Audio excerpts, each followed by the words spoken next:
Dieu. Tu es Dieu et tu fais de grands prodiges, nous élevons ton nom si grand. Prosternés, nous t'adorons, merveilleux, merveilleux est notre Dieu. Tu es Dieu et tu fais de grands prodiges, nous élevons ton nom si grand. Prosternés, nous t'adorons. Jésus, oh Jésus, Jésus, oh Jésus, Jésus, oh Jésus, ta présence, Jésus, me guérit. Jésus, Jésus, oh Jésus, Jésus, oh Jésus, Jésus, oh Jésus, ta présence, Jésus, me guérit. Jésus, Jésus, Jésus, Jésus, Jésus, oh Jésus, oh Jésus, Jésus, oh Jésus, ta présence, Jésus, me guérit. Quand on s'assemble en son nom, il a promis d'être là, et il est là, et il est là. En sa présence, son amour durera. Les aveugles, les malades, tous ceux qui ont tant souffert, en sa présence, en Jésus, en sa présence, ils sont bénis, ils sont bénis, ils sont remplis. Jésus, Jésus, oh Jésus, Jésus, oh Jésus, Jésus, oh Jésus, ta présence, Jésus, me guérit. Jésus, Jésus, Jésus, Jésus, Jésus, oh Jésus, Jésus, oh Jésus, Jésus, oh Jésus, ta présence, Jésus, me guérit. Jésus, Jésus, Jésus, Jésus. Est-ce que tu peux élever ta voix? Alléluia. Jésus, oh Jésus, Jésus, ta présence, Jésus, me guérit. Encore une fois, Jésus. Jésus, oh Jésus.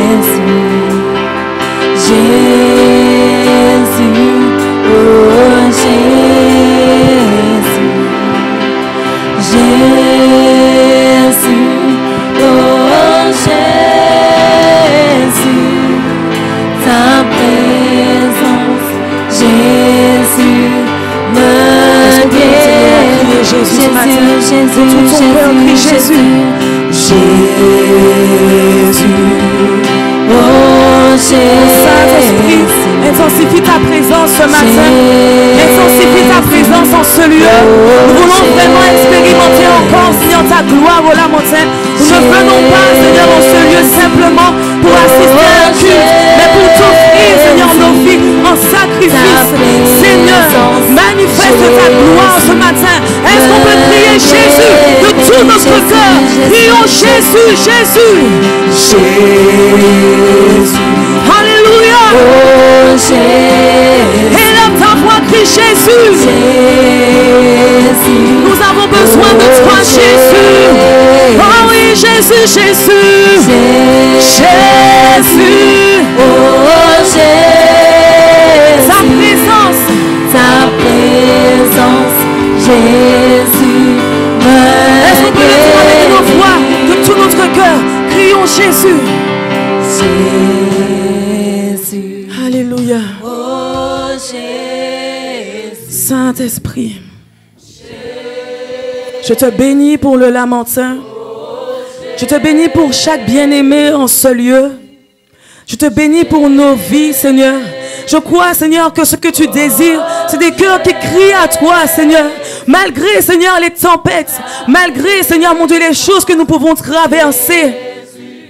Ta présence, élève ta voix, crie encore Jésus, Jésus. Jésus, Jésus, merveilleux Sauveur, merveilleux Seigneur. Oh oui, c'est toi que nous voulons, Saint-Esprit. Manifeste-toi ton onction. Nous voulons, Seigneur, que tu intensifies ta présence. Merci pour tes anges que tu envoies en ce lieu, Seigneur. Oh Seigneur, Saint-Esprit, Saint-Esprit, Saint-Esprit, Saint-Esprit, Saint-Esprit, tu saisis nos cœurs par ton amour. Saint-Esprit, Saint-Esprit, élève ta voix, crie Jésus, Jésus, Jésus, Jésus.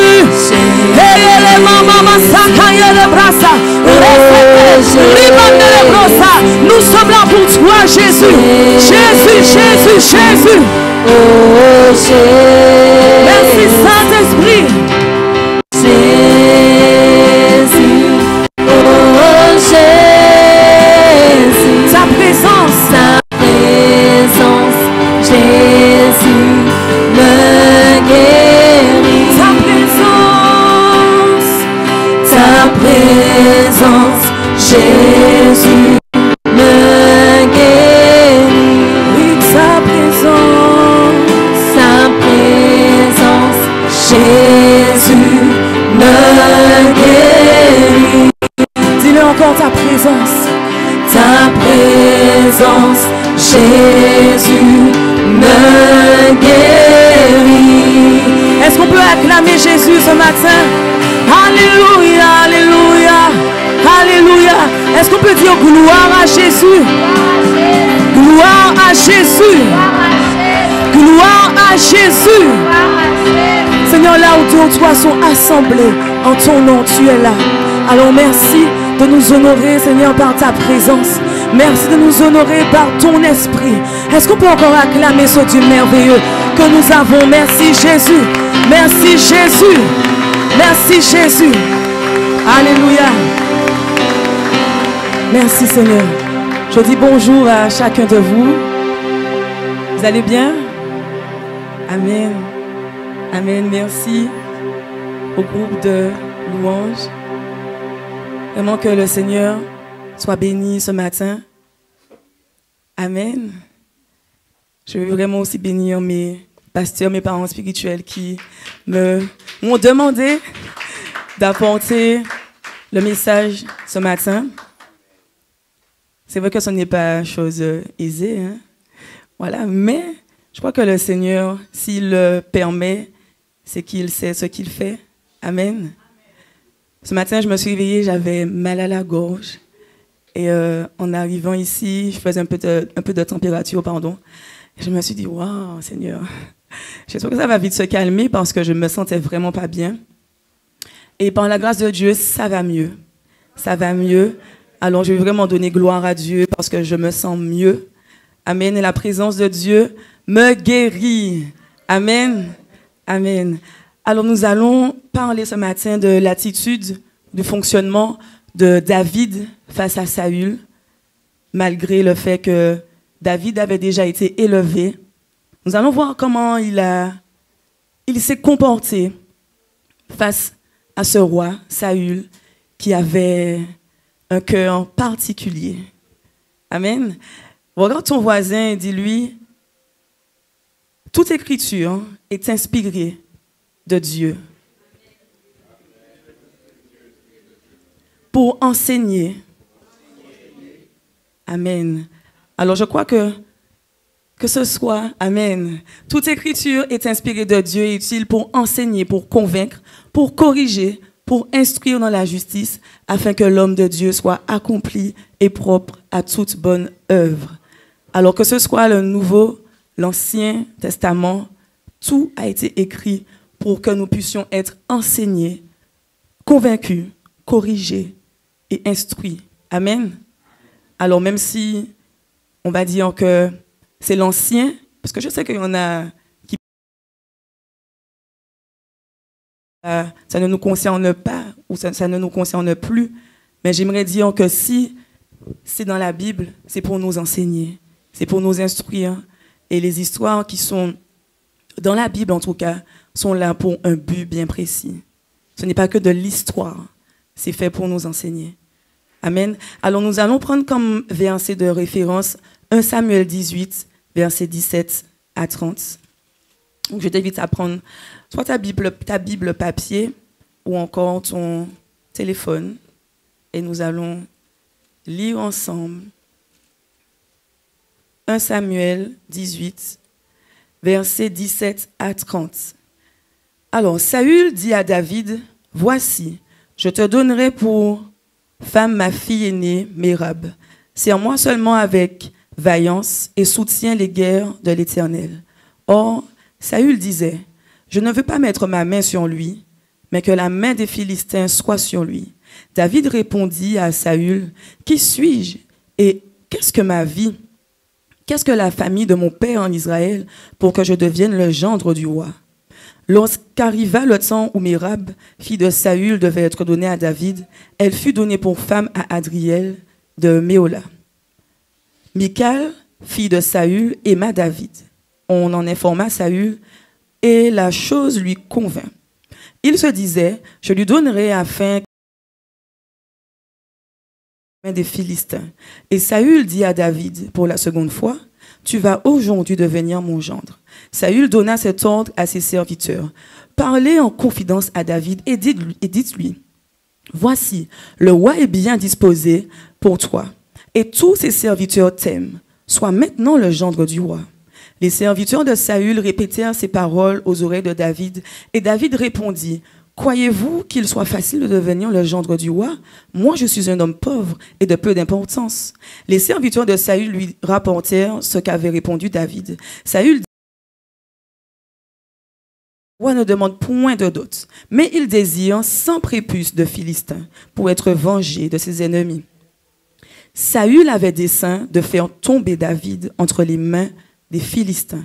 Les serviteurs de Saül rapportèrent ces paroles à David, et David agréa ce qui lui était demandé pour qu'il devînt gendre du roi. Avant le terme fixé, David se leva, partit avec ses gens, et tua 200 hommes parmi les Philistins. Il apporta leurs prépuces et en livra au roi le nombre complet, afin de devenir gendre du roi. Alors Saül lui donna pour femme Michal, sa fille. Saül vit et comprit que l'Éternel était avec David, et Michal, sa fille, aimait David. Saül craignait de plus en plus David, et il fut toute sa vie son ennemi. Les princes des Philistins faisaient des excursions, c'est ça, Et chaque fois qu'il sortait, David avait plus de succès que tous les serviteurs de Saül et son nom devint très célèbre. Alors, lorsque je me suis penchée sur cette histoire, je me suis dit, waouh, c'est vrai qu'on connaît l'histoire de David et Saül, mais lorsqu'on se penche là-dessus et qu'on permet vraiment au Seigneur de nous enseigner certaines choses, je me suis dit, mais en réalité, David n'a pas demandé à être choisi comme roi. Il n'a pas demandé à ce que l'onction sur sa vie soit plus importante que celle de Saül. Il a été simplement choisi par Dieu. Et Saül non plus n'avait pas demandé à être choisi par Dieu. Mais qui se souvient du message de notre diacre Widi concernant le cœur de David et le cœur de Saül? Ouais. Ce message, il était très particulier, en tout cas parce que je m'étais jamais penchée de la sorte là-dessus. Mais j'ai fini par en comprendre que lorsque Dieu dépose une onction sur quelqu'un, s'il n'y a pas le caractère, le cœur qui va avec, eh ben, ça peut vite nous nuire. Et c'est ce qui s'est passé avec Saül. Parce qu'en réalité, Saül avait déjà été rejeté par Dieu au moment où il ne devait pas prendre la place du sacrificateur. Et Samuel tardait à venir, parce qu'il devait rentrer en guerre avec un peuple. Et Samuel tardait à venir. Il s'est dit, mais Samuel prend du temps. Samuel prend du temps. Donc je vais faire ce qui doit être fait à la place de Samuel. Et il a fait la chose à la place de Samuel. Et Samuel est arrivé, il s'est dit, mais qu'est-ce qu'on va faire là? Qu'est-ce que tu fais? Et il s'est dit, mais tu tardais. Je pensais que tu ne venais pas, donc j'ai fait ce qu'il fallait faire. Et là, Samuel lui a dit, parce que tu n'as pas obéi, tu n'as pas écouté le commandement de Dieu, alors Dieu te rejette. C'était fini déjà pour lui. Sauf qu'il est resté en place. Il est resté en place. C'est quand même bizarre. Dieu a dit, je te rejette, mais il te laisse à ta place. Moi, je me suis dit, mais Seigneur, mais pourquoi tu fais ça? Pourquoi tu t'as rejeté Saül et finalement tu le laisses en place? Tu le laisses continuer à être roi, tu le laisses continuer à œuvrer, en tout cas, pour ton peuple, si finalement tu l'as rejeté. Si tu l'as rejeté, ben, remplace-le. Non, Dieu ne l'a pas remplacé. Et j'ai trouvé ça un peu fort. Et je me suis dit, ok, tu ne l'as pas remplacé. Qu'est-ce que tu as voulu faire comprendre à Saül? Je crois que dans sa miséricorde, Dieu était capable de pardonner Saül. Je le crois vraiment. Sauf que le cœur de Saül était tellement mauvais. Et si vous vous rappelez, notre diacre Widi avait fait un focus sur le fait que Saül, au lieu de d'abord se repentir et de dire, Seigneur, ben, je te demande pardon, il a dit, Samuel, honore-moi devant les miens et je me prosternerai devant le Seigneur et je demanderai pardon à Dieu. On demande pardon à Dieu et ensuite Dieu, s'il veut nous honorer, il le fait. Sauf que Saül, c'est pas ce qu'il a fait. Et David, dans tout ça, un petit berger dans la brousse, s'occupe des bêtes de son père. Et puis Dieu dit, ben, en fait, c'est ce petit-là que je veux. Et Saül était beau, hein? La Bible dit qu'il était beau, qu'il n'y avait pas d'homme semblable à lui en Israël. C'était un homme beau, grand de taille. Il claquait en fait, hein? Quand on le regardait, waouh, quel bel homme. C'était un beau roi avec une onction qu'il n'a pas su garder. Et lorsque David a été choisi par Dieu, c'était un petit berger, beau de figure, tout jeune. Mais lui, il a eu l'audace de dire, Seigneur, il a travaillé avec Dieu sans même considérer l'onction qui était sur sa vie. Il a travaillé avec son cœur. Tandis que Saül a commencé à travailler simplement lorsqu'il a reçu l'onction. David avait déjà été qualifié par son cœur. Et je me suis dit, mais David a eu une attitude vraiment particulière et très honnêtement, moi, je vais être vrai avec vous, quand j'ai relu l'histoire, je me suis dit, mais David avait l'occasion, à plusieurs moments, de terminer avec ça. De dire, mais salut, je t'ai rien fait déjà. OK? C'est pas moi qui t'ai rejeté, c'est Dieu. Donc, à partir de là, voilà, moi, je n'ai pas de problème avec toi. Et David a dit, ce n'est pas toi que je crains, en fait. C'est Dieu. Parce qu'il t'a oint. Donc, même si tu en veux à ma vie, moi, je ne te touche pas. Je ne vais pas te tuer. Quand bien même, j'en ai eu l'occasion à plusieurs reprises. Et dans cette histoire, Dieu a testé David plus d'une fois. Pour dire, OK, je l'ai choisi, je connais son cœur, mais je vais le pousser jusqu'au bout pour voir si vraiment il a mon cœur. Et l'attitude de David a été de dire, mais en fait, qu'est-ce que j'ai fait à Saül? Il a même fait alliance avec Jonathan. Si vous vous rappelez de cette histoire, on peut aller dans... Alors, on va prendre 1 Samuel 19, versets 4 à 7. Moi, j'ai bien aimé lorsque Jonathan a rendu témoignage de David face à son père. Quand il dit, Saül parla à Jonathan, son fils, et à tous ses serviteurs de faire mourir David. Mais Jonathan, fils de David, l'en informa et lui dit, Saül, mon père, cherche à te faire mourir. Sois donc sur tes gardes. Demain matin, reste dans un lieu retiré et cache-toi. Je sortirai et je me tiendrai à côté de mon père dans le champ où tu seras. Je parlerai de toi à mon père. Je verrai ce qu'il dira et je te le rapporterai. Jonathan parla favorablement de David à Saül, son père. Que le roi, dit-il, ne commette pas un péché à l'égard de son serviteur David, car il n'en a point commis envers toi. Au contraire, David, il a agi pour ton bien. Il a exposé sa vie. Il a tué le Philistin et l'Éternel a opéré une grande délivrance pour tout Israël. Tu l'as vu et tu t'en es réjoui. Pourquoi pécherais-tu contre le sang innocent et ferais-tu sans raison mourir David? Saül écouta la voix de Jonathan et il jura, disant, l'Éternel est vivant, David ne mourra pas. Sauf que Saül, il était très, changeant. Voilà. Il avait des attitudes très particulières parce qu'il disait, David ne va pas mourir, mais en même temps, dans son cœur, il désirait tellement que David meure. Mais David n'a jamais cessé d'honorer Saül, malgré le fait qu'il savait que Saül voulait le tuer. Et ce qui m'a aussi frappé, c'est que David a eu l'occasion, par 2 fois, de le tuer. Mais il ne l'a pas fait. Il ne l'a pas fait. Je me suis dit, Seigneur, OK, cette histoire-là, elle est lourde de sens, mais pour amener ça à nous chrétiens, nous enfants de Dieu, nous disciples de Jésus-Christ, qu'est-ce que ça peut bien vouloir nous enseigner? Alors, il y a plusieurs choses, mais je resterai sur 3 choses. La loyauté, la justice et la crainte de Dieu. Et je me suis dit, Seigneur, dans nos vies de tous les jours, c'est vrai qu'on peut parfois être confronté. Alors, je vais peut-être prendre l'exemple du travail.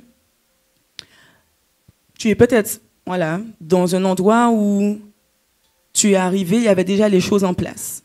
OK, directeur, chef, cadre, etc.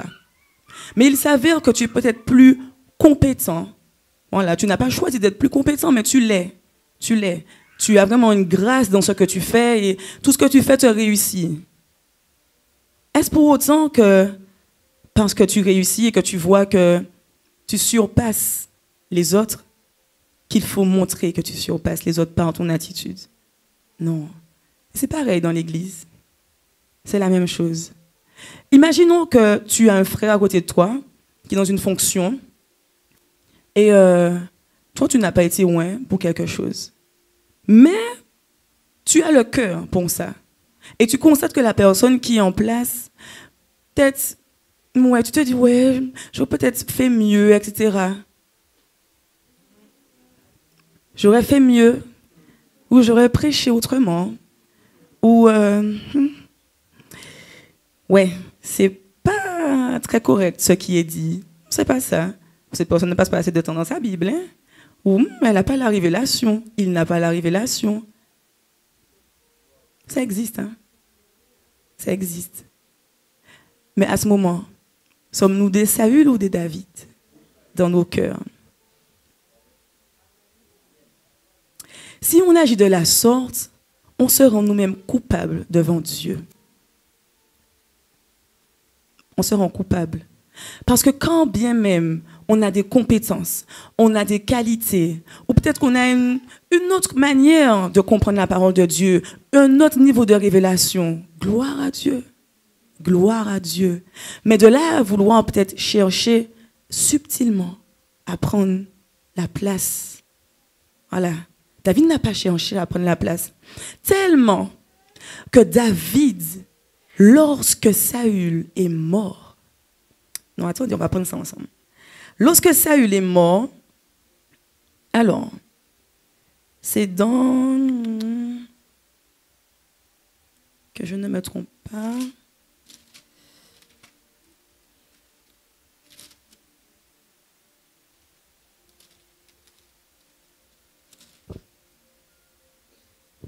Voilà.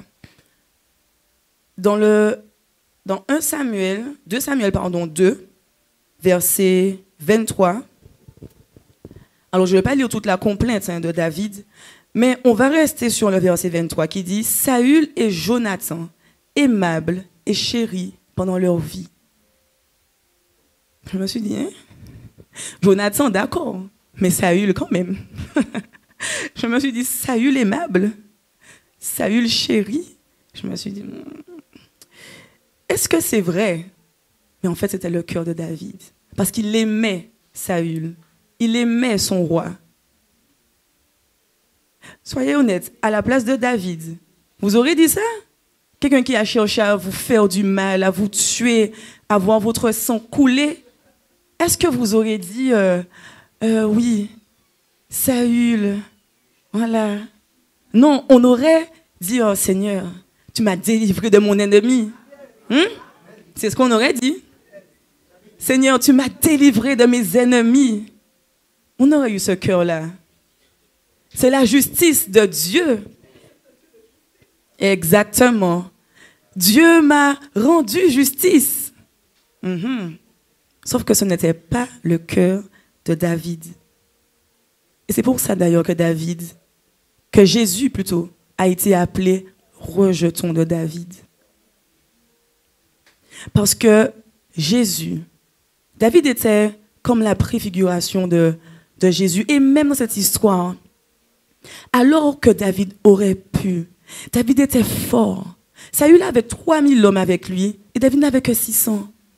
Mais la force de l'Éternel était avec David et pas avec Saül. Donc il aurait pu exterminer les 3000 sans problème. Il ne l'a pas fait. Jésus aurait pu exterminer tous ses ennemis juste par sa parole. Il ne l'a pas fait.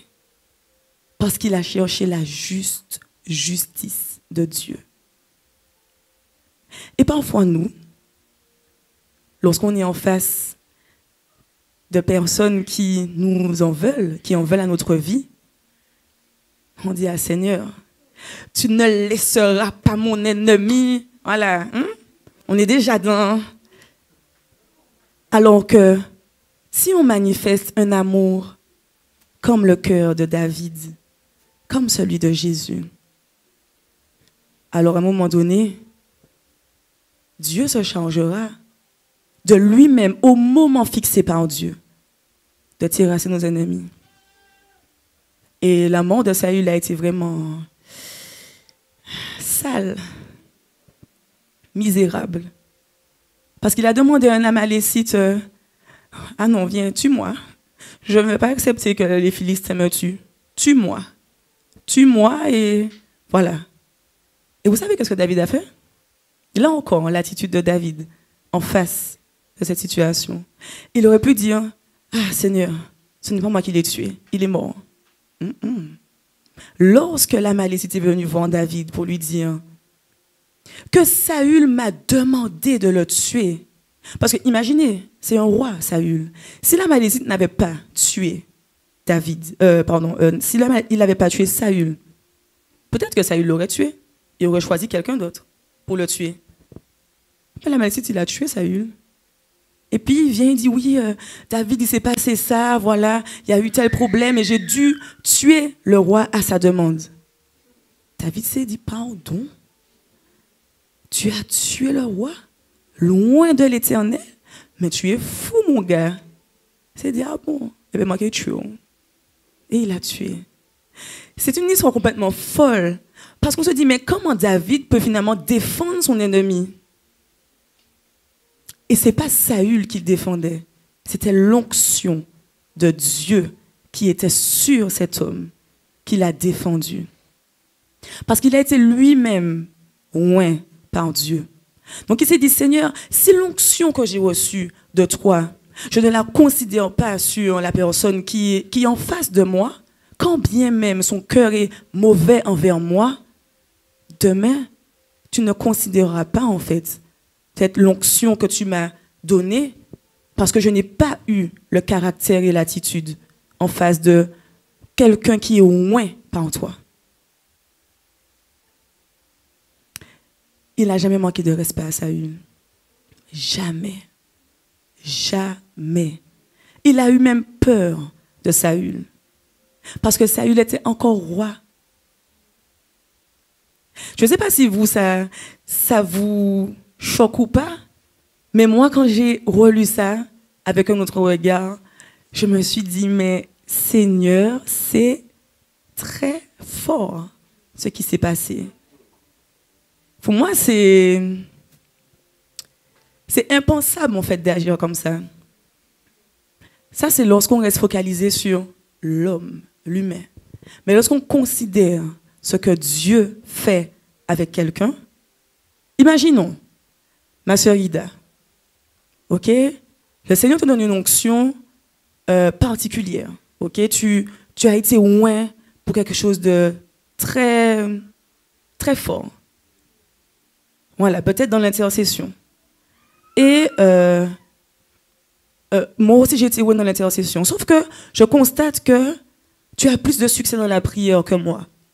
Tu pries et les choses arrivent pas comme ça. Tu ouvres ta bouche, la chose se réalise. Et moi, je rame. Je dis, mais Seigneur, comment ça se fait que la sœur Ida, elle a été oint après moi? Je n'arrive pas à voir les choses s'accomplir de la même manière qu'elle. En fait, là, je suis déjà dans une dimension de péché accru, d'orgueil, de malice, de jalousie. Et Dieu ne peut pas, en fait, honorer un cœur comme ça. Sauf que si je dis, Seigneur, je reconnais effectivement que la grâce qui est sur la vie de ma sœur Ida est plus importante que celle qui est sur ma vie, je décide de travailler en collaboration avec elle. Alors je bénéficie de ta grâce. Et Dieu favorise les cœurs comme ça. Mais Saül, non. La Bible nous dit que toute sa vie, il a été l'ennemi de David. Et tellement qu'à un moment donné, David, ce qui s'est passé, c'est qu'il s'est dit, c'est bon, je vais fuir. Je pars. Je ne reste pas là parce qu'en fait, je vais mourir. Vous savez tellement que David avait peur. Il est arrivé dans un pays, mais il a fait le fou. Il a laissé la salive couler sous sa barbe. Ils se sont dit, mais il a perdu la raison. Il est devenu fou. Mais la Bible nous dit, oui, qu'il faisait des extravagances. Donc, je ne sais pas comment il faisait. On sait que, ok, il dansait comme devant le trône de Dieu, mais là, peut-être que dans sa nature, il était extravagant, moi, je ne sais pas. Mais en tout cas, il a fait le fou pour échapper à Saül. Et les gens se sont dit, c'est pas David, mais il a perdu sa tête. C'est même pas la peine de dire ça à Saül, parce qu'il est inoffensif. Il ne peut même pas prétendre à un poste de roi ou de chef, parce qu'il est fou. Sauf qu'il faisait semblant. Il faisait semblant. Et les gens ont même dit que David était un homme fort, rusé. Alors la ruse, c'était pas de la, comment dire, de la malice, c'était de l'intelligence, de la stratégie, parce qu'il fallait fuir Saül, il fallait le fuir. Et David, lorsqu'il s'est rendu compte que Saül était sur le point de tout mettre en œuvre, vraiment, pour le tuer, il s'est dit non, Seigneur, je te laisse gérer. Là, je ne sais pas comment tu vas faire, mais c'est sûr et certain que je ne toucherai pas cet homme. Je ne le toucherai pas. Et dans nos vies, au quotidien, on peut être confronté à ça. Se dit non. Il a mis ou elle a mis en place une stratégie pour me descendre. Je vais lui montrer que je suis plus intelligent. Non. Et on oublie en fait qu'on a un Dieu qui détient tout entre ses mains. Toutes les circonstances de nos vies, c'est lui qui les détient. Donc si dans ta vie tu as un ennemi, quelqu'un qui en veut à ta vie, quelqu'un qui a envie de te voir mourir, même spirituellement, pas forcément physiquement, mais qui veut te voir descendre, ne te préoccupe pas. Reste intègre dans la justice. Sois loyal envers Dieu et il te donnera à être loyal dans tes actions. Parce que si tu cherches à être loyal envers un homme, premièrement, si cette personne te déçoit, ce sera compliqué. Sauf que si on est loyal envers Dieu, quand bien même la personne en face de toi peut te décevoir, ça ne change pas.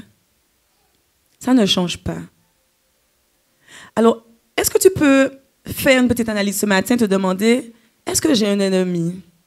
Pas que tu as choisi d'être ennemi avec cette personne, donc on soit clair, mais que cette personne se soit fait ton ennemi. Est-ce qu'il y a quelqu'un? OK? Si tu es un ennemi, lève ta main. OK? OK. OK. Alors, pose-toi la question ce matin. Quelle est ton attitude envers cette personne? Tu peux répondre. Vous pouvez répondre. Tu n'es pas David. Tu es Saül ou pas? Mais tu n'es pas David. Tu es au milieu. D'accord.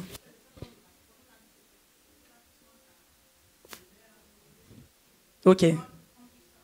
Alors, quand je demande est-ce que tu es Saül, bien aimé, ce n'est pas une accusation, c'est vraiment par rapport au cœur. Il n'y a pas de problème à reconnaître qu'on est Saül et à devenir un David. La grâce de Dieu est là. Si on reconnaît manifester les dispositions de cœur de Saül et qu'on se repent, la grâce de Dieu est disponible. Parce que nos cœurs sont appelés à être transformés. Donc si aujourd'hui tu te dis, ouais, je me reconnais en Saül, mais je décide de devenir David dans l'histoire, Dieu fait. Mais si on ne reconnaît pas, parce que Saül, il n'a pas reconnu en fait. Il a même dit à Samuel, j'ai fait tout ce que tu m'as demandé de faire, tout ce que tu m'as demandé de faire. Alors que lorsque Dieu lui avait dit, je me souviens d'Amalek, ils ont fermé le chemin à mon peuple à sa sortie d'Égypte. Va et détruis tout, ne laisse rien. C'était ça le plan de Dieu. Et qu'est-ce que Saül a fait? Donc déjà, il a été dit à ses compatriotes. On ne sait pas ce qu'il a dit. La Bible ne dit pas ce que Saül a dit. Mais lorsqu'on continue l'histoire, on comprend que Saül n'a pas été clair dans les ordres qu'il a donnés. Parce que finalement, il a laissé Agag en vie. Et puis Monsieur s'est dit, bon, Dieu a dit ça, mais quand même, regarde-moi les bêtes, comment elles sont belles. Je ne peux pas les tuer. On va les garder. Et regardez jusqu'où la perversion de son cœur a été. Il a dit à Samuel, oui, alors Samuel arrive, il dit, mais c'est quoi ce bêlement? Et puis il dit, oui, en fait, tu sais, j'ai fait tout ce que tu m'as dit, mais tu vois les belles petites bêtes là, Bon, j'ai pris ça comme prémisse pour sacrifice. Voilà, pour Dieu. C'est parce que le Seigneur veut. Des excuses. Pour faire comme lui, il voulait. Et Dieu sait, il a dit non, je me repens d'avoir choisi cet homme. Je me repens. Je pensais que, peut-être en le laissant roi, peut-être qu'il aurait eu un petit sursaut de conscience pour se dire, waouh, Samuel m'a dit que Dieu m'a rejeté. Est-ce que je ne peux pas me racheter? Est-ce que je ne peux pas chercher quelque chose pour que Dieu me pardonne et qu'on continue l'œuvre ensemble? Ça n'a pas été son cœur. Il est resté fixé sur quoi? Sa position. Je suis roi. Je suis roi. Je détiens tout pouvoir. Je fais ce que je veux. Samuel a dit ça, mais quand je suis roi, il ne l'a pas dit, mais ses actions ont démontré sa pensée.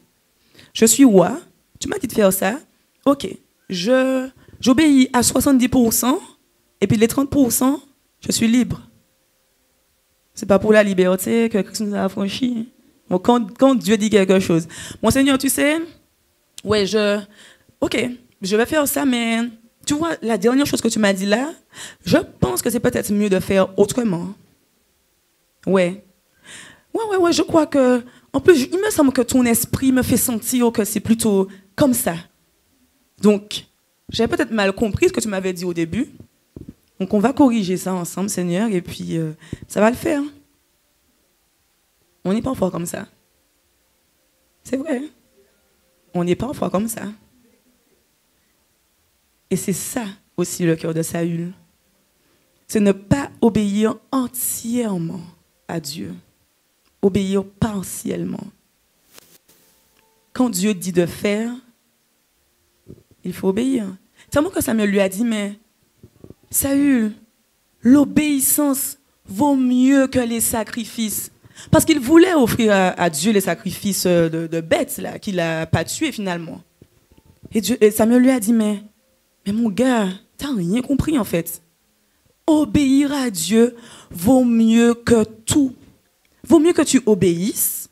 Et si Dieu te dit après, ben finalement, va me chercher 2-3 bêtes là et puis fais-moi un sacrifice, ok. Mais Dieu t'a dit, tue-les tous. Non, tu n'as pas fait ça. Et puis après, tu demandes à ce que Dieu te fasse une faveur. Dieu est bon, oui. Dieu est un Dieu de grâce, oui. Mais Dieu est aussi un Dieu qui aime l'obéissance. Il aime l'obéissance. Et David a été loyal toute sa vie envers Saül. Et c'est l'une des raisons pour lesquelles le règne de David, son trône a été basé sur l'équité, la justice. Quand bien même il a fait des erreurs. Parce qu'il n'avait pas le même cœur que Saül. Et ça a plu à Dieu. Ça a plu à Dieu. Alors ce matin, demande-toi, est-ce que face à l'adversité, face à tes ennemis, face à ceux qui médisent, face à ceux qui ont des desseins, des plans contre toi, ceux qui imaginent des choses contre toi, ta famille, contre l'église Vie Nouvelle même, nos ennemis, ceux qui en veulent à l'église, ceux qui en veulent à nos pasteurs, quel est notre cœur en face de ces personnes? C'est vrai qu'on peut être révolté. C'est vrai, c'est une émotion qu'on peut ressentir. Mais finalement, qu'est-ce qu'on choisit? Amen. Seigneur, garde mon cœur plus que toute autre chose, car de lui viennent les sources de la vie. Et quand on regarde la représentation du cœur physique, le sang, il vient, il part pour irriguer, alimenter tous les organes vitaux. Donc finalement, notre cœur physique est une représentation du cœur aussi spirituel. Mais si on est fâché contre ces personnes, se dire, ah bon, vous les faites moins mal. Attends, Seigneur, Fais-moi justice.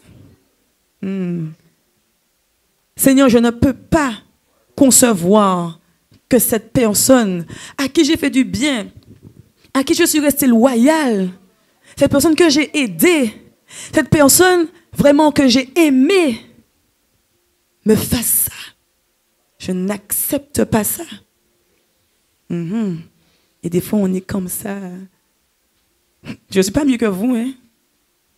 Et ça m'a bien exhorté. Hein.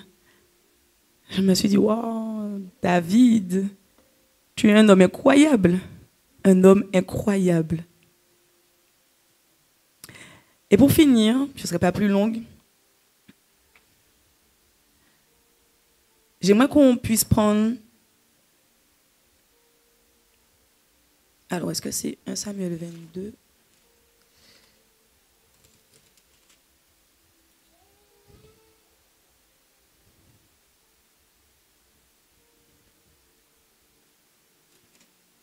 Alors, Samuel 22.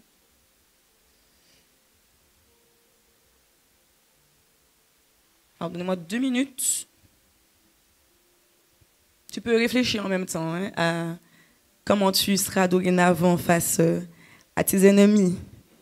Moi, je réfléchis aussi comment je vais réagir, qu'est-ce qui va sortir dans mon cœur, comment je vais manifester l'amour. Ok. Ok, on va retourner sur 1 Samuel 18.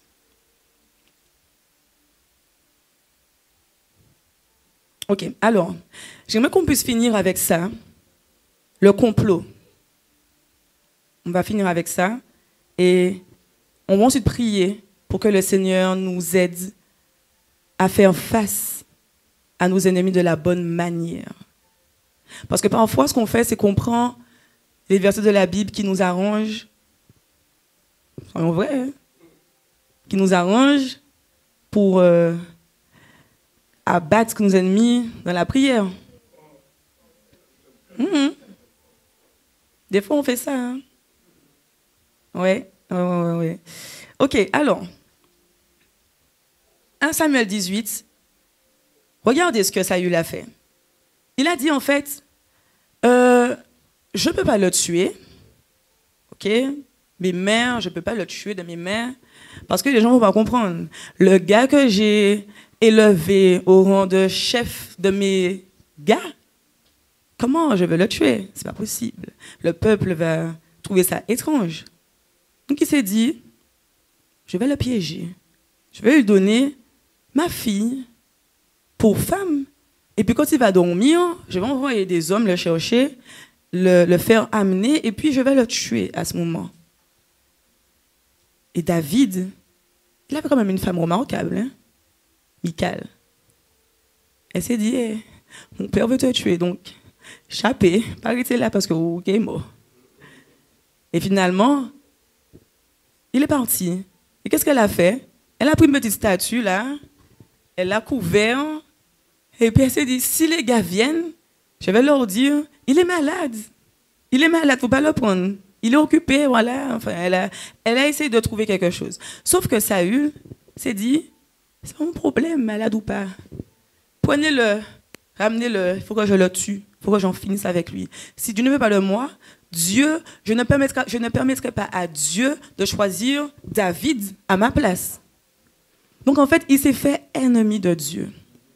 Pas de David, mais de Dieu lui-même. Et puis, le gars a cru que, en donnant Michal à David et en posant cette demande des 100 prépuces, il s'est dit, mais à lui tout seul, c'est mort. Jamais il pourra réussir à prendre 100 prépuces. C'est pas possible. Des Philistins et puis des prépuces, bon, c'est comme particulier, hein? Donc ça veut dire que tu vas dans l'intimité des gens de 100 personnes, 100 ou 200? 100 personnes. Voilà, il a tué 200 et il a pris 100. Donc ça veut dire que David, lorsqu'il les a tués, il prenait les prépuces, je vais épouser Michal. Ouais. Imaginez la scène. Le gars prend les prépuces. C'est quoi des prépuces? Vous savez, c'est quoi? C'est la peau qui couvre la partie génitale des hommes. Donc, pendant que le gars prend son petit couteau là, il coupe ça, flap, flap, il dit, hey, voilà, je vais épouser Michael. Donc, pendant que monsieur fait sa petite recette là, dans sa tête, il dit, c'est bon, c'est dans la boîte. Donc, quand il arrive, il dit, hey, salut, mon roi, tiens. Il appelle même Monseigneur, tiens, je peux épouser ta fille maintenant.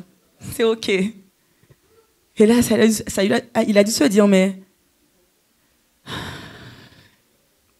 en fait, je peux rien contre ce gars. Et il s'est même rendu compte, il a dit, à ce moment-là, j'ai compris que l'Éternel était vraiment avec David. Donc de la même manière que nos ennemis pourraient chercher à nous faire du mal, à poser des pièges par-ci, par-là, Dieu nous rend victorieux à condition que nous ayons le même cœur que David. Si nous sommes des Saül, il n'y a rien qui pourra se passer. Et on dira, Seigneur, mais je suis ton enfant, je suis ta fille, ton fils, ton disciple. Pourquoi tu ne me fais pas justice? Mais Dieu te dit, mais ton cœur, comment je peux travailler avec un cœur qui finalement n'a pas compris que l'amour, la justice et la loyauté envers moi sont des maîtres mots pour me laisser agir et terrasser mes ennemis? Parce que celui qui se fait ennemi, qui se fait ton ennemi, n'est pas d'abord ton ennemi, c'est d'abord l'ennemi de Dieu. Mais dans le ah oui, il faut avoir le cœur de David. Dans le ah oui, il faut dire, Seigneur, effectivement, c'est d'abord tes ennemis, mais je veux avoir un cœur qui te permet de travailler comme toi, tu l'as entendu. Et je continuerai à les aimer parce que tu m'as dit que je dois aimer mon prochain comme moi-même. Donc même si ça raide, même si ça fait mal, même si pour moi ça a l'air injuste, même si je ne comprends pas qu'est-ce que tu veux faire, où tu veux m'amener, même si je pleure, même si j'ai peur, Seigneur, je veux les aimer. Je veux les aimer. Comme Jésus, il a dit, Seigneur, Père, pardonne-leur. Ils ne savent pas ce qu'ils font. Et dans cette phrase, il y avait une compassion tellement profonde. Seigneur, ce sont nos ennemis, mais je les aime. Parce que ma vie, finalement, a été clouée à la croix pour eux aussi. Même si, peut-être que ces gars-là n'ont pas hérité du salut. Hein. Voilà, en tout cas, on ne sait pas où est-ce qu'ils sont. Mais, toi et moi, aujourd'hui, on doit comprendre que face à nos ennemis, nous devons manifester l'amour envers Dieu. Ah, c'est difficile, ma sœur. C'est difficile parce qu'on regarde à l'homme. Mais si on décide de dire, Seigneur, je reconnais que mon cœur est comme Saül, mais je veux le cœur de David face à mes ennemis. Repense à la gloire que David a eue dans son règne. Il a été roi pendant 40 ans. Il est mort tranquillement de vieillesse. OK? Alors que Saül, il a eu une fin vraiment terrible, hein, pour un roi. Donc, ce matin, on va se lever et on va dire, Seigneur,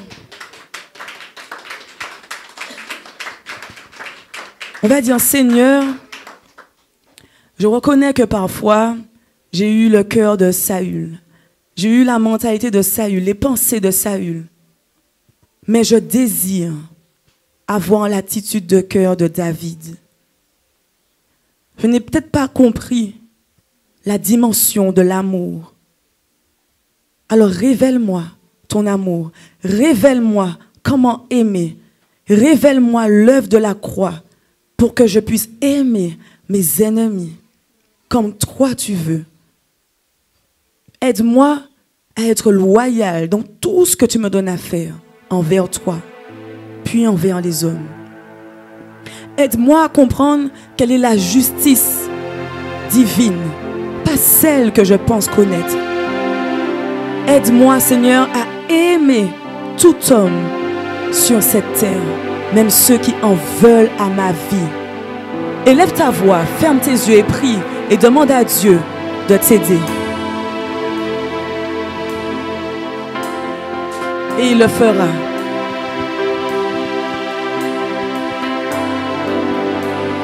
Seigneur, aide-nous, aide-nous, aide-nous, et ainsi ta gloire sera manifestée dans les temps à venir, aujourd'hui et dans les temps à venir.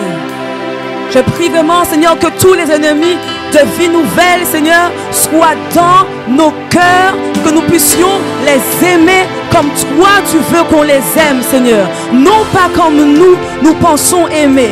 Donne-nous à manifester le cœur de David, l'attitude de David, Seigneur, envers nos ennemis. Et ainsi, nous serons rendus victorieux.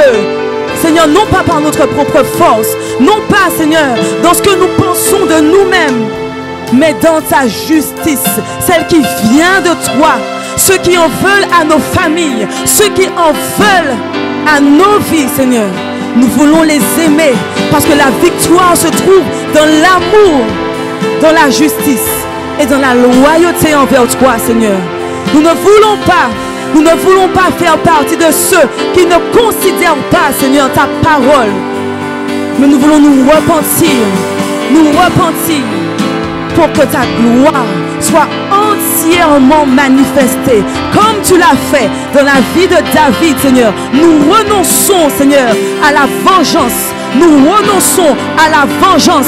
Nous renonçons à la vengeance. Nous renonçons à la vengeance. Nous renonçons à la vengeance. Nous voulons avoir des cœurs, Seigneur, purs, des cœurs simples, des cœurs dociles entre tes mains. Et nos ennemis, Seigneur, tu t'en occupes.